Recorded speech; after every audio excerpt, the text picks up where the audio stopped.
Hello, I'm going to show you how to make vegan Nutella today.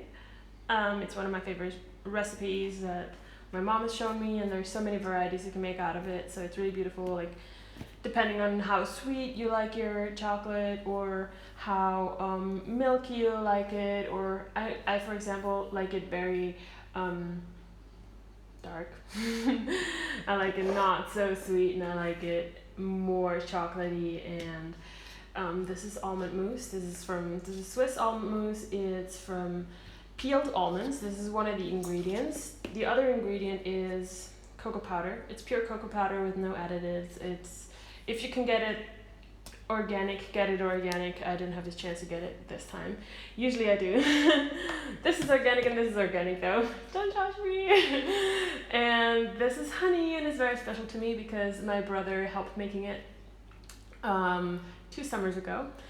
And it's from bees that are in the mountains and take the honey from, or make honey from flowers from the forest. So it's very nice. It's very good honey.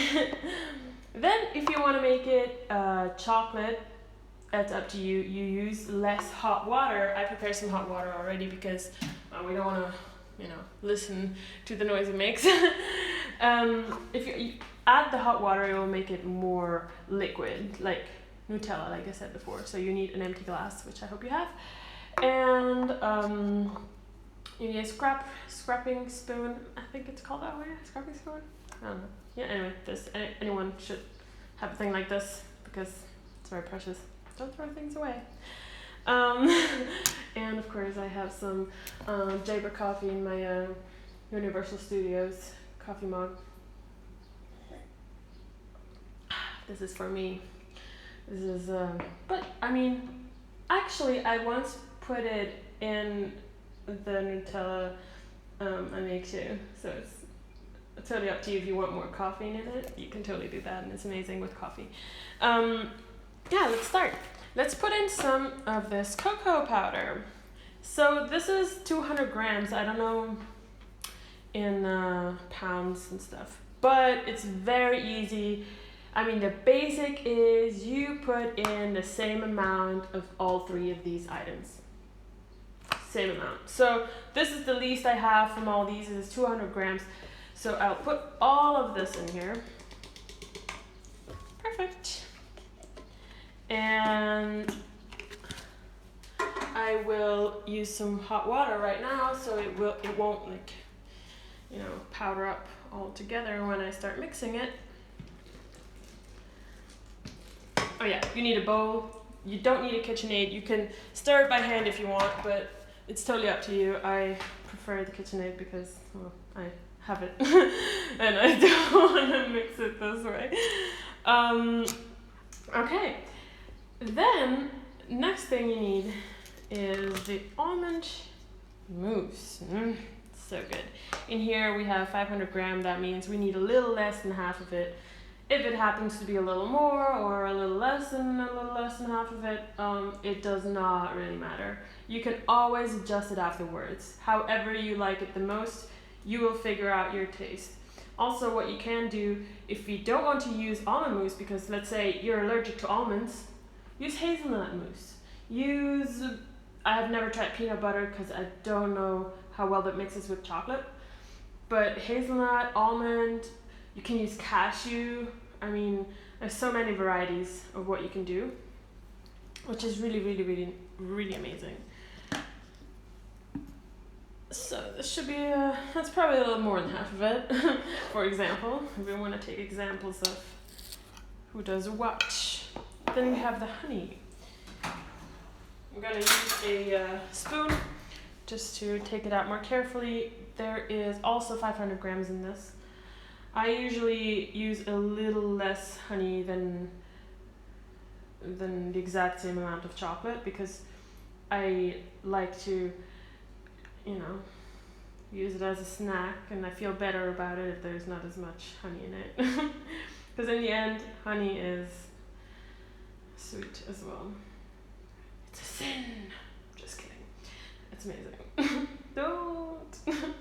You can also use, oh my god, I have used stevia once, which I actually we have it in the garden. So I used stevia once, and it was really, really, really yummy. But I love honey. I love it. Okay, I will get there. Wonderful. Wonderful. Now, first time using it is now. It's always such a hassle. Alright, let's give it a go. We're going to put it really low on step number 1. And then we're going to slowly move up as we add water as well.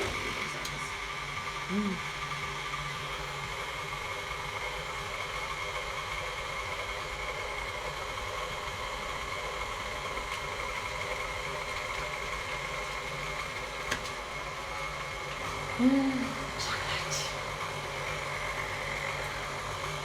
Turn up everything.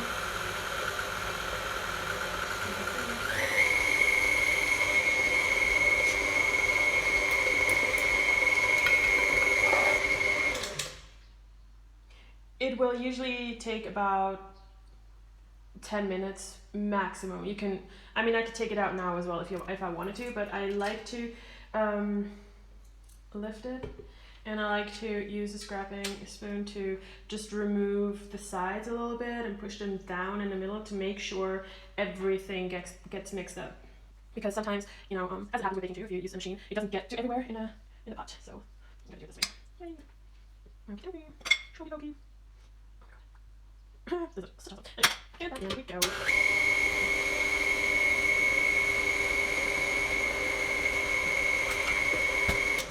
Let me try if this is what I like to have.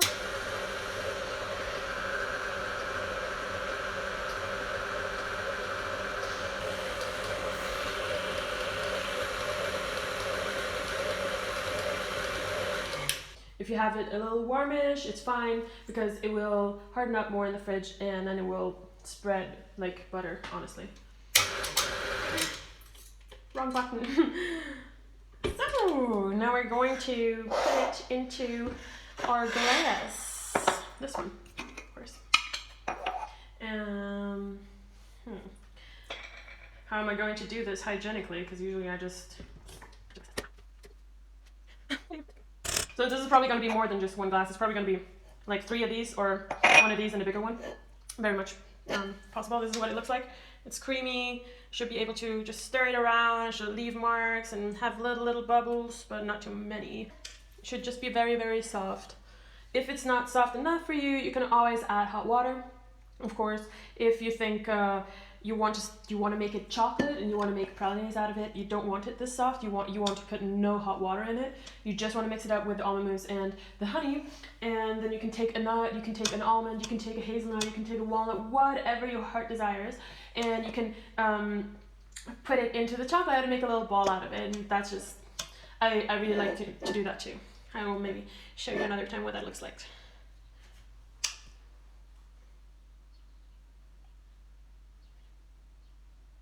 This is very, very dark, as you can see.